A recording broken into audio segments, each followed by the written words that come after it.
Kebakaran hebat terjadi di pusat kota Pagaralam, tepatnya di Jalan Kombes H. Umar, pada Rabu 23 April 2025 sekitar pukul 9.00.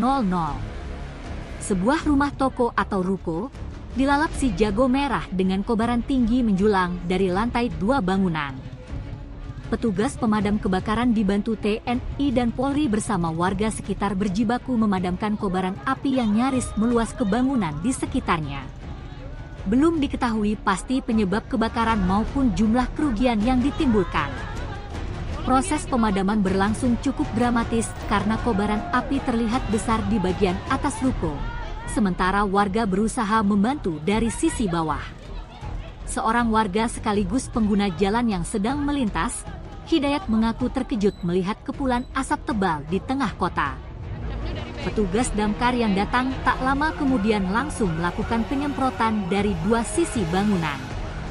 Warga pun ikut membantu dengan peralatan seadanya untuk mempercepat proses pemadaman. Hingga berita ini diturunkan, belum ada keterangan resmi dari pihak berwajib terkait penyebab kebakaran maupun nilai kerugian yang dialami pemilik ruko.